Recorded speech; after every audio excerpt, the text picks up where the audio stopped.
السلام علیکم ویورز، آج ہم آپ کو جو ہے ایک بڑا دلچسپ واقعہ سنانے جا رہے ہیں حضرت موسیٰ علیہ السلام اور حضرت خضر علیہ السلام۔ ویسے تو حضرت خضر کا نام نہیں آتا، لیکن بعض اسرائیلی روایات میں جو ہے وہ ان کو جو ہے وہ حضرت خضر کے نام سے پکارا گیا۔ تو یہ واقعہ کچھ یوں ہے کہ جب حضرت موسیٰ علیہ السلام سے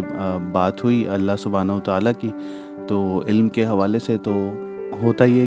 وقت کے جو نبی ہوتے ہیں ان کے پاس جو ہے وہ سب سے زیادہ اس وقت علم ہوتا ہے۔ تو حضرت موسیٰ علیہ السلام نے جب اللہ سبحانہ و تعالیٰ سے کہا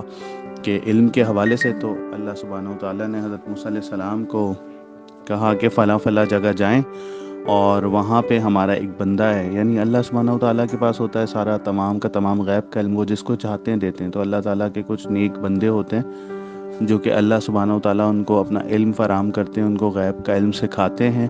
اور جتنا چاہتے ہیں سکھاتے ہیں، اور اس کے بعد جو ہے وہ ان کو جو ہے وہ حکم دیتے ہیں اس حوالے سے، تو وہ اس کی تعمیل کرتے ہیں۔ حضرت خضر علیہ السلام کا بھی واقعہ ایسا ہے کہ وہ یہ تو نہیں آتا کہ وہ نبی تھے یا کیا، ان کا کوئی ذکر اس طرح کا نہیں ہے، بس یہ واقعہ ان کا نقل ہے۔ تو اس سے ہمیں یہ ملتا ہے کہ دنیا میں جگہ جگہ جو ہے وہ اللہ سبحانہ و تعالیٰ کے بندے جو ہے وہ اس اللہ سبحانہ و تعالیٰ کے حکم کی تعمیل کرتے ہیں، اللہ تعالیٰ کے حکم سے، اللہ تعالیٰ کی توفیق سے۔ تو حضرت موسیٰ علیہ السلام جو ہے وہ اپنے ایک شاگرد، اور نام آتا ہے حضرت یوشع بن نون علیہ السلام، بعد میں شاید بعد میں نبی ہو گئے تھے۔ تو ان کے ساتھ جو ہے وہ ایک کشتی پہ سوار ہو کر جاتے ہیں اور ساتھ میں جو ہے مچھلی لے لیتے ہیں۔ وہ نشانی ایسی ہوتی ہے کہ جب دریا میں جائیں گے دونوں، تو جب مچھلی نکل کے جو ہے وہ دریا میں چھلانگ مار لے، تو وہاں پہ ہی حضرت خضر علیہ السلام سے ملاقات ہونی ہوتی ہے۔ تو یہ ایک نشانی اللہ سبحانہ و تعالیٰ نے بتائی ہوتی ہے۔ تو حضرت موسیٰ علیہ السلام جو ہے وہ چل جاتے ہیں، چلتے ہیں تو جو ہے وہ ان کی آنکھ لگ جاتی ہے حضرت موسیٰ علیہ السلام کی۔ تو جب تھوڑا سا رستہ زیادہ ہوتا ہے تو آنکھ کھلتی ہے، تو کہتے ہیں اپنے شاگرد سے کہ لاؤ مچھلی لاؤ، مجھے بھوک لگی ہے۔ تو حضرت یوشع بن نون جو ہے وہ کہتے ہیں کہ مچھلی جو ہے وہ پانی میں کود گئی ہے اور میں بتا نہیں سکا، اور شیطان نے مجھے بھلا دی۔ تو وہ گویا کہ وہ تھوڑا آگے نکل جاتے ہیں، تو پھر وہ واپس اپنی کشتی جو ہے وہ موڑتے ہیں اس جگہ کی طرف جہاں مچھلی جو ہے وہ کودی ہوتی ہے پانی میں۔ تو وہاں حضرت موسیٰ علیہ السلام اور یوشع بن نون علیہ السلام جو ہے وہ اترتے ہیں، اور وہاں پہ اترنے کے بعد حضرت خضر علیہ السلام سے ملاقات ہوتی ہے۔ تو حضرت خضر علیہ السلام، یہ پورا کا پورا واقعہ جو ہے وہ آپ کو سورہ کہف کے رکوع نمبر 9 اور 10 میں جو ہے وہ مل جائے گا انشاءاللہ۔ آپ چاہیں تو وہاں سے بھی مطالعہ کر سکتے ہیں۔ اور حضرت موسیٰ علیہ السلام سے جب ملاقات ہوتی ہے حضرت خضر علیہ السلام کی، تو وہ یہ کہتے ہیں کہ آپ جو ہے وہ صبر نہ کر سکیں گے جو میں تعمیل کروں گا اللہ کے حکم کی، لیکن پھر بھی اگر آپ علم سیکھنا چاہتے ہیں تو میرے ساتھ ساتھ چلیے۔ تو حضرت موسیٰ علیہ السلام کہتے ہیں کہ میں جو ہے وہ آپ کے معاملے میں دخل اندازی نہیں دوں گا، آپ بس مجھے سکھاتے رہیے۔ تو حضرت خضر علیہ السلام اور حضرت موسیٰ علیہ السلام یوں چلتے ہیں، اور چلتے چلتے جو ہے وہ ایک کشتی پہ بیٹھتے ہیں۔ وہ جو کشتی ہوتی ہے وہ کسی غریب کی ہوتی ہے، تو اس میں بیٹھنے کے بعد جو ہے وہ ظاہر سی بات ہے کشتی والا نیک آدمی لگ رہا ہوتا ہے، لیکن حضرت خضر علیہ السلام جو ہے وہ ایک جو پٹرا ہوتا ہے کشتی کا لکڑی کا، وہ نکال دیتے ہیں۔ تو پھر وہ کشتی جو ہے وہ ظاہر سی بات ہے عیبدار ہو جاتی ہوگی۔ تو وہ جاتے ہیں تو حضرت موسیٰ علیہ السلام جو ہے وہ چپ نہیں رہ پاتے، اور وہ ان سے سوال کرتے ہیں کہ یہ آپ نے کیا کیا؟ یہ کشتی والا تو بہت نیک انسان لگتا ہے، کوئی بھلا آدمی لگتا ہے، آپ نے جو ہے وہ اس کی کشتی خراب کر دی۔ تو حضرت خضر علیہ السلام کہتے ہیں کہ میں نے کہا تھا نا کہ آپ صبر نہیں کر سکیں گے ان باتوں پر جو میں کروں گا۔ اچھا، یہ معاملہ ہوتا ہے کہ وقت کے جو نبی ہوتے ہیں یا نبی اور انبیاء کرام جو ہوتے ہیں، وہ غلط بات کو دیکھ کے خاموش نہیں رہ سکتے۔ یہاں پہ آپ دیکھیں گے کہ حضرت موسیٰ علیہ السلام کئی بار کہہ رہے ہیں کہ میں نہیں بولوں گا، صبر کروں گا، لیکن وہ غلط بات ہوتی ہے حضرت موسیٰ علیہ السلام فوراً بولتے ہیں۔ تو یہ ایک اللہ سبحانہ و تعالیٰ کی طرف سے ہوتا ہے کہ انبیاء کرام غلط بات کو دیکھ کے خاموش نہیں رہ سکتے۔ تو اس طرح جو ہے وہ آگے چلتے ہیں، اور آگے چل کے جو ہے وہ دیکھتے ہیں کہ ایک بچہ باہر کھیل رہا ہے اور اس کو حضرت خضر علیہ السلام جو ہے وہ قتل کر دیتے ہیں۔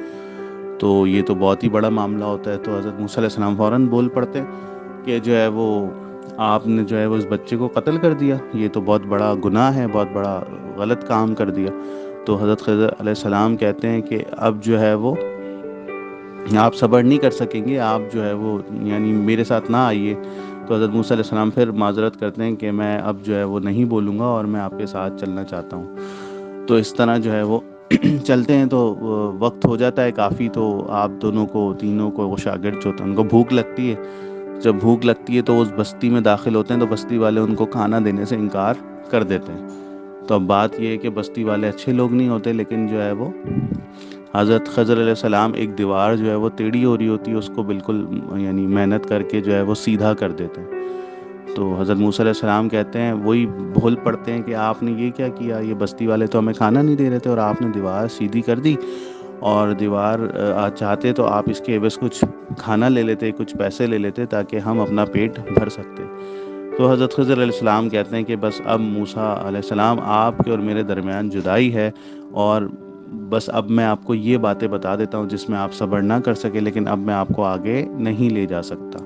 تو پھر بتاتے ہیں کہ جو وہ میں نے پٹھرا جو کشتی کا نکالا تھا، وہ اس لیے نکالا تھا کہ وہ ایک غریب ملاح کی کشتی ہے، اور وہ اپنا پیٹ بھرتا ہے، اس کشتی کو چلا کے گزر بسر کرتا ہے، لیکن قریب ہی بادشاہ کے گھر شادی ہے، تو شادی میں جو لوگ مہمان آئیں گے تو بادشاہ آس پاس کی تمام کشتیاں جو ہے وہ اپنے پاس رکھ لے گا اور ان کو کچھ نہ دے گا اور فری میں ان سے کام کروائے گا۔ میں نے اس کا تختہ اس لیے نکال دیا کہ وہ عیبدار ہو جائے گی اور بادشاہ کو بری لگے گی، اور وہ کشتی وہ چھوڑ دے گا اور وہ غریب اپنی روزی اسی طرح کماتا رہے گا۔ دوسرا رہا سوال وہ بچے کا، تو بچے کا اللہ سبحانہ و تعالیٰ نے حکم دیا کہ بچے کو قتل کر دو، کیونکہ وہ بچہ اپنے والدین کا بہت نافرمان تھا، اور بڑا ہو کے جو ہے وہ ان کے لیے آنکھوں کی ٹھنڈک کی بجائے ان کے لیے نقصان دہ ہو جاتا۔ تو اللہ سبحانہ و تعالیٰ نے چاہا کہ وہ ختم ہو جائے، اور اللہ تعالیٰ ان کو نیا ایک نیک اور صالح اولاد عطا فرمائیں گے۔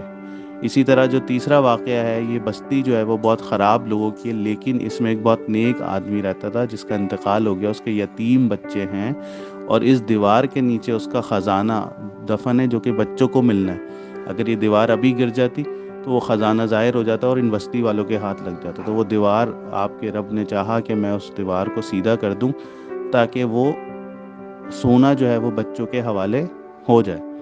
تو یہ وہ باتیں تھیں کہ اللہ سبحانہ و تعالیٰ نے مجھے اس کا علم عطا فرمایا تھا، اور میں نے اس کے حساب سے عمل کیا۔ تو یہ ناظرین، یہ ایک واقعہ، ایسا دلچسپ واقعہ ہے جو حضرت موسیٰ علیہ السلام کی زندگی میں